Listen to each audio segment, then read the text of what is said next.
Saudara-saudari sekalian yang terkasih dan dikasihi Tuhan, kembali kita berjumpa dalam renungan harian Katolik Paroki Tomang, Gereja Maria Bunda Karmel, hari Kamis 13 November 2025 yang akan mengambil tema tentang melihat. Dasarnya dari kitab suci Injil Lukas bab 17 ayat 20-25. Kerajaan Allah adalah inti dari pewartaan Yesus. Bagaimana hal tersebut bisa kita renungkan seturut teks kitab suci hari ini? Mari kita melihatnya dalam 3 poin berikut ini. Yang pertama, melihat kerajaan Allah. Orang-orang Farisi tiba-tiba bertanya tentang kapan dan bagaimana kerajaan Allah itu terjadi. Pernyataan dan pertanyaan ini rupanya mengacu pada dua hal. Yang pertama, mereka tentu mendengar bahwa Yesus mengajarkan tentang kerajaan Allah, dan juga mendengar dari para murid yang sering menyebut tentang kerajaan Allah sudah dekat.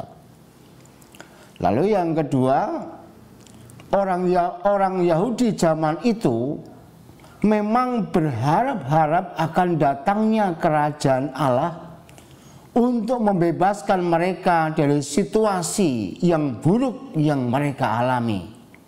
Mereka menanti-nantikan kerajaan Allah dengan melihat sosok Mesias yang akan memimpin kerajaan tersebut sehingga mereka menjadi bangsa yang terbebaskan.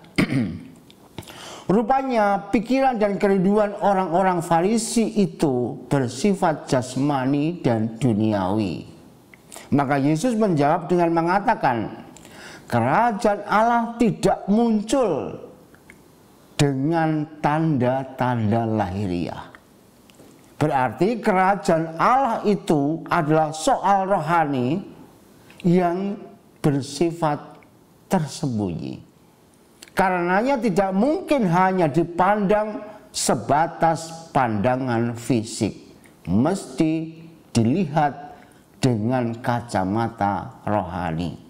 Oleh karena itu, kerajaan Allah yang datang dikaitkan dengan pertobatan, bukan tentang hal yang lain.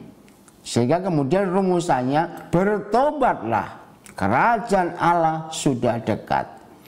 Ia tidak akan mengubah hidup manusia secara fisik atau duniawi, tetapi ini mengubah hidup manusia secara batin. Batinlah yang akan diubah dengan datangnya kerajaan Allah ini. Sekarang mari kita melihat bagian kedua, yaitu melihat anak manusia. Kedatangan kerajaan Allah pasti diiringi dengan munculnya tokoh Mesias yang akan memimpin kerajaan tersebut. Ia akan diurapi sebagai raja, sebagaimana dahulu mereka memiliki Raja Daud yang luar biasa. Jadi mereka itu ingin kembali menegakkan kerajaan Daud. Maka kemudian juga dikatakan di dalam teks kitab suci bahwa yang akan mereka gulati adalah mereka ingin melihat kerajaan Daud itu berdiri, dan yang nanti akan muncul adalah keturunan Daud. Namun di sini Yesus menyebut tentang anak manusia sebagai pemimpin kerajaan Allah itu. Mengapa kok ada kata yang sedikit berbeda? Dalam kitab Nabi Daniel bab 7 ayat 13 disebutkan bahwa anak manusia itu adalah sosok ilahi yang datang dari awan-awan dan akan memerintah kerajaan di atas bangsa-bangsa. Pernyataan anak manusia menegaskan tentang kerajaan Allah yang tidak bisa hanya dilihat secara duniawi, melainkan ilahi. kehadiran kerajaan rohani ini benar-benar mesti dititik beratkan. Manakala hanya sebatas yang jasmani belaka, manusia akan terkecoh yang ujung-ujungnya adalah perpecahan dan perselisihan yang berakibat kekacauan.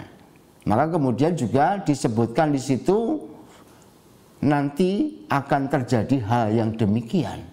Di sini Yesus sudah memperingatkan tentang ekses negatif yang akan terjadi apabila kerajaan Allah hanya dipandang secara salah dan kemudian hanya dilihat sebatas duniawi belaka.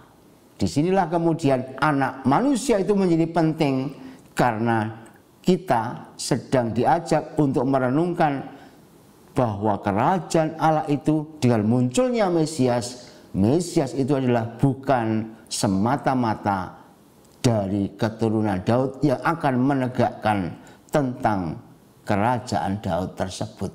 Tapi yang mau diambil di sini adalah tentang anak manusia yang datang dari yang ilahi, yang akan menegakkan tentang kerajaan Allah itu sendiri.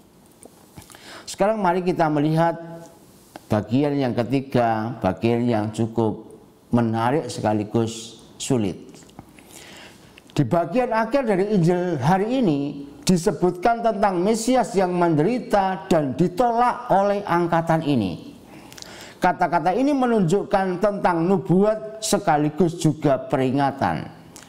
Di kemudian hari nubuatnya, Mesias akan mengalami penderitaan dan penolakan.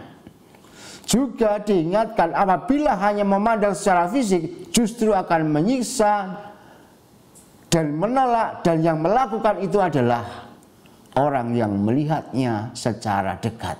Dan jelas ternyata justru Mesias yang datang, yang akhirnya menderita dan ditolak, dan yang menolak itu dan yang membuat penderitaan itu adalah orang-orang Farisi itu sendiri.